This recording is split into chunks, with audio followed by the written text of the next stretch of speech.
الحمدللہ والصلاة والسلام علی رسول اللہ وعلی آلہ وصحبہ ومن والاه. فاعوذ باللہ السمیع العلیم من الشیطان الرجیم. بسم اللہ الرحمن الرحیم. الا یعلم من خلق وهو اللطیف الخبیر. محترم بھائیوں، بزرگوں اور عزیز ساتھیوں، السلام علیکم ورحمۃ اللہ وبرکاتہ. دیکھیں، شریعت کو جاننا اور اسے سیکھنا ہر مسلمان کی واجبی ذمہ داری بنتی ہے. اسی لیے امام ابن القیم رحمۃ اللہ علیہ کہتے ہیں کہ کھانے پینے اور صحت سے زیادہ انسان کو شریعت کی ضرورت ہے. کیوں؟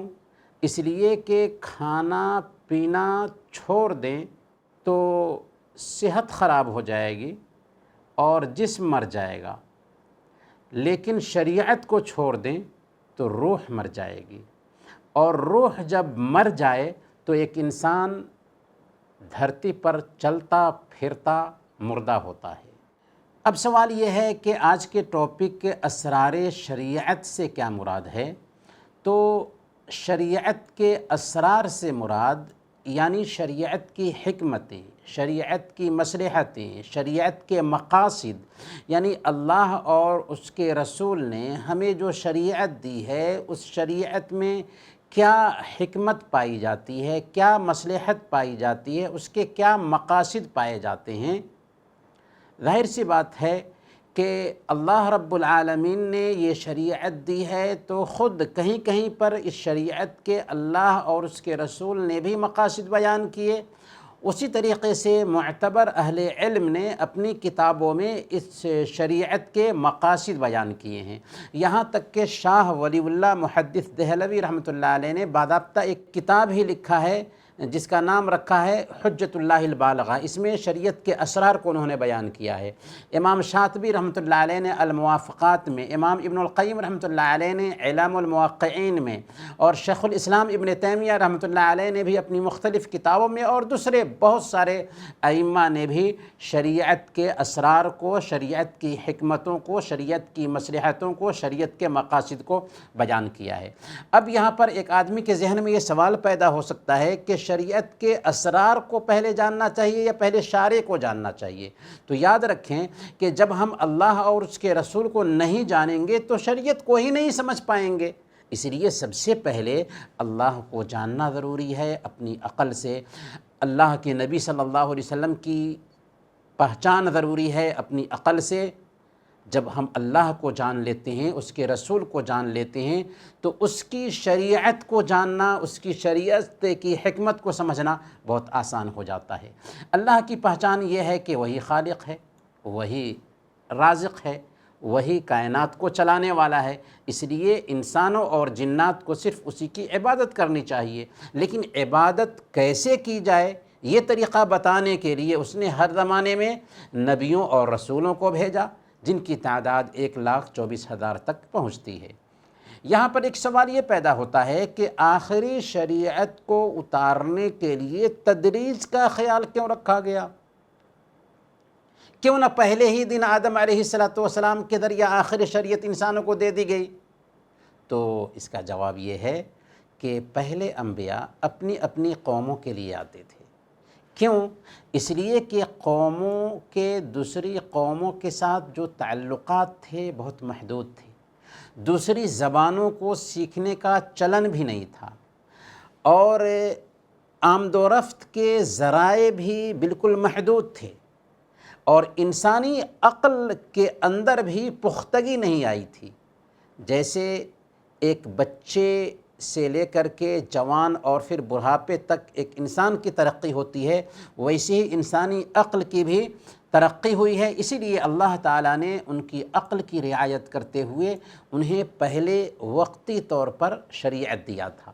لیکن جب ہم 7ویں صدی عیسوی میں آتے ہیں تو پتہ چلتا ہے کہ اس وقت ایک ملک کا دوسرے ملک سے تعلق بننے لگا تھا، دوسری زبانوں کو سیکھنے کا چلن بھی عام ہو گیا تھا، اور آمد و رفت کے ذرائع بھی آسان ہو گئے تھے، اور انسانی عقل میں بھی پختگی آ گئی تھی. اسی لیے اللہ تعالیٰ نے الگ الگ نبیوں کا سلسلہ ختم کیا اور آخری نبی محمد صلی اللہ علیہ وسلم کو مکہ کی دھرتی پر بھیجا، آپ کو تمام جن و انس کے لیے بھیجا تھا۔ وما ارسلناک الا رحمۃ للعالمین، تمام کائنات کے لیے آپ رحمت بنا کر بھیجے گئے۔ آپ پر جو آخری شریعت اللہ تعالیٰ نے اتاری وہ قیامت کے دن تک تمام جن و انس کی رہنمائی کرتی رہے گی۔ اسلامی شریعت ہی کیوں؟ آخر اسلامی شریعت پر ہی عمل کیوں کیا جائے؟ کسی اور قانون کو کیوں نہ فالو کیا جائے؟ تو اس کا جواب یہ ہے کہ انسان جس ملک میں رہتا ہے اس کے لیے چاہے نہ چاہے اس ملک کے قانون کا رسپیکٹ کرنا، اس ملک کے قانون کا احترام کرنا اس کے لیے ضروری ہوتا ہے۔ ایک مسلمان چونکہ اللہ کے ملک میں رہتا ہے اور اس کو حاکم اعلیٰ سمجھتا ہے، لا الہ الا اللہ کا اقرار کرتا ہے، تو اب اس کے لیے ضروری یہ ہو جاتا ہے کہ اللہ کے ہی قانون کو خود پر لاگو کرے۔ تو جیسے ایک ملک کا قانون ہوتا ہے اسے ہم اپنا کر کے ایک وفادار شہری سمجھے جاتے ہیں، ویسے ہی اللہ رب العالمین نے اس کائنات کو بنایا تو اس کائنات کا قانون رکھا ہے، لہذا ایک انسان کے لیے ضروری ہو جاتا ہے کہ اس اللہ کے اتارے ہوئے سنویدھان، اس اللہ کے اتارے ہوئے قانون کو فالو کرے۔ اور قانون بنانے کا حق اسی کو ہوتا ہے جس کی نظر میں سارے انسان برابر ہوں۔ لیکن دنیا میں اگر دیکھا جائے تو کوئی بھی انسان ایسا نہیں ہے جو بے لاگ ہو، بے لوث ہو، مخلص ہو اور انسانی کمزوریوں سے پاک ہو۔ اسی لیے مناسب قانون اسی کا ہو سکتا ہے جس نے اس کائنات کو پیدا کیا ہے، اس کائنات کو سجایا ہے، جس نے ہمیں پیدا کیا ہے، کیونکہ خالق ہی مخلوق کے فائدہ کو، ہیت کو بہتر طریقے سے سمجھ سکتا ہے۔ اسی لیے اللہ نے کہا الا یعلم من خلق وهو اللطیف الخبیر، کیا وہی نہ جانے جس نے پیدا کیا اور وہ باریک بھی اور خبر رکھنے والا ہے۔ اب سوال یہ بھی ہے کہ کیا شریعت کے سارے احکام کی حکمتیں بتا دی گئی ہیں؟ یعنی کیا شریعت کے سارے جو احکام ہیں ان احکام میں جو حکمتیں پائی جاتی ہیں وہ ساری حکمتیں بتا دی گئی ہیں؟ تو نہیں۔ شرعی احکامات میں کچھ احکام ایسے ہیں جو تعبدی کہلاتے ہیں۔ تعبدی کا کیا مطلب ہے؟ یعنی انہیں عبادت کے طور پر ادا کرنا ہے، جن کی حکمت ظاہر میں ہمیں سمجھ میں نہیں آتی، حالانکہ ان کے اندر بھی حکمت پائی جاتی ہے۔ اسی لیے اسلام کے سارے احکام کو اپنی محدود عقل کے پیمانے سے ماپنا صحیح نہیں ہے۔ ہر حکم اور ہر مسئلہ کا محسوس اور مادی فائدہ اگر انسان کے علم میں نہ آئے پھر بھی سمع و طاعت کے جذبہ میں فرق نہیں آنا چاہیے۔ کیوں؟ اس لیے کہ ہر جگہ پر عقل کی غلامی بہتر نہیں ہوتی، اور ایسے احکام بھی اس لیے دیے گئے ہیں، یعنی تعبدی احکام کیوں دیے گئے ہیں کہ انہیں عبادت کے طور پر اپنا لینا ہے۔ ایسا اس لیے کچھ احکام کو تعبدی طور پر رکھا گیا ہے تاکہ ان کے ذریعہ اللہ اپنے بندوں کو آزمائیں۔ کیا آزمائیں؟ من یتبع الرسول ممن ینقلب علی عقبیہ، کہ کون ہے جو رسول کی تابعداری کرتا ہے اور کون ہے جو منہ موڑتا ہے۔ اگر شریعت کے سارے احکام عقل سے ہم آہنگ ہوتے تو انسان اپنے رب کی اطاعت کرنے سے پہلے اپنی عقل کا بندہ بن جاتا۔ حالانکہ اصولی اعتبار سے دیکھیں تو ہماری شریعت عقل کے خلاف ہے ہی نہیں، لیکن عقل سلیم کے مطابق ہے، بھونڈی عقل کے خلاف ہماری شریعت ہو سکتی ہے۔ علامہ اقبال نے کہا اچھا ہے دل کے ساتھ رہے پاسبان عقل، لیکن کبھی کبھی اسے تنہا بھی چھوڑ دے۔ یہ بھی اٹل حقیقت ہے کہ اللہ تعالیٰ کا کوئی بھی قانون، کوئی بھی حکم مصلحت سے خالی نہیں ہوتا ہے۔ یہ الگ بات ہے کہ ہماری کوتاہ نگاہ اس مصلحت تک نہ پہنچ سکے، کیونکہ ہم جس رب پر ایمان رکھتے ہیں وہی رب کائنات کا پیدا کرنے والا ہے، ہمارا بھی پیدا کرنے والا ہے۔ اس کا ایک نام العلیم ہے، ہر چیز کا باریکی سے علم رکھتا ہے۔ اس کا ایک نام البصیر ہے، ہر چیز کو دیکھ رہا ہے۔ اس کا ایک نام الخبیر ہے، ہر چیز کی خبر رکھتا ہے۔ اس کا ایک نام الحکیم ہے، یعنی ہر چیز کا حکمت سے فیصلہ کرتا ہے اور ہر چیز کو اس کی مناسب جگہ پر رکھتا ہے۔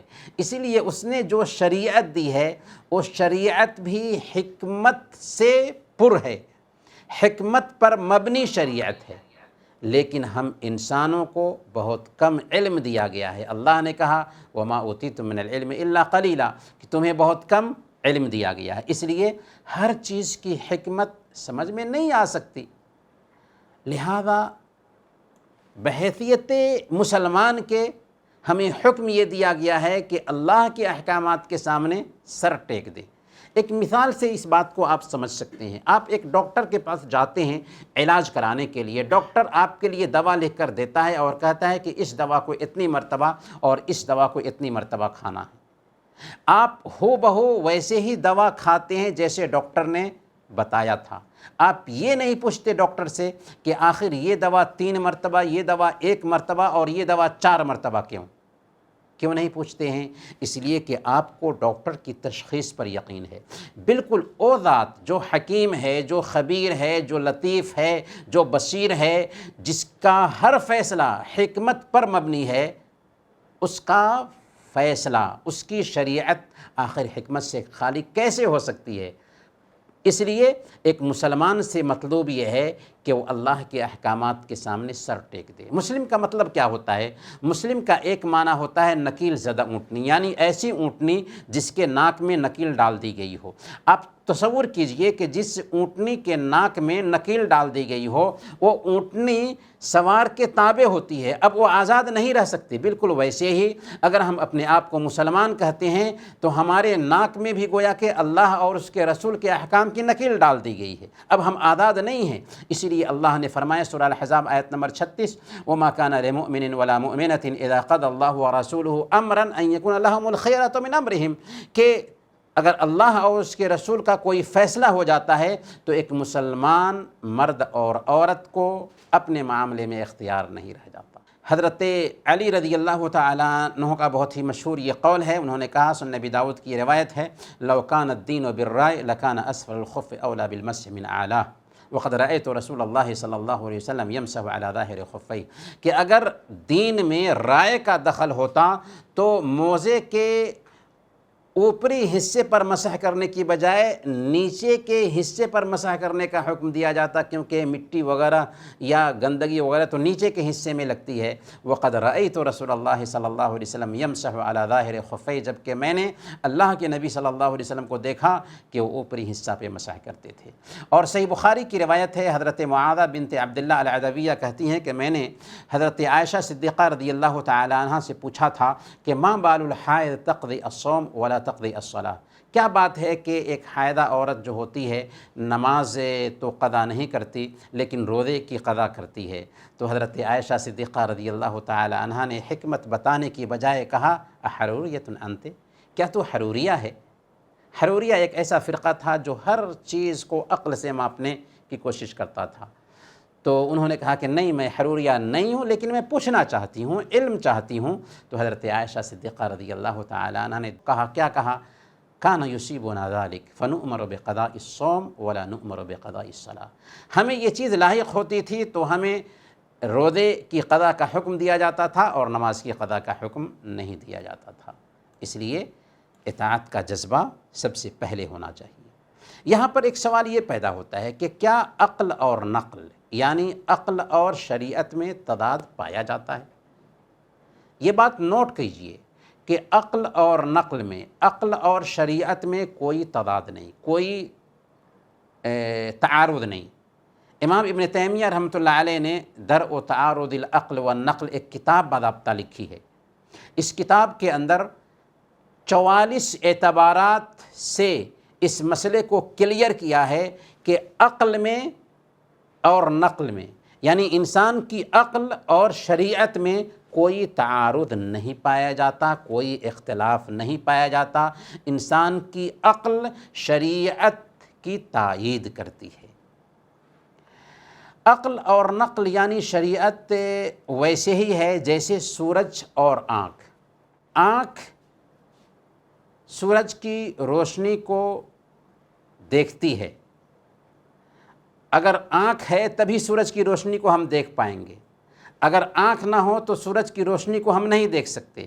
ویسے ہی اگر عقل نہ ہو تو شریعت کو نہیں سمجھ سکتے۔ تو عقل اور نقل دونوں ضروری ہے۔ انبیاء ایسی تعلیم لے کر کے آئے تھے جو عقل کو حیران کر دیتی تھی، عقل کے لیے محال نہیں تھی۔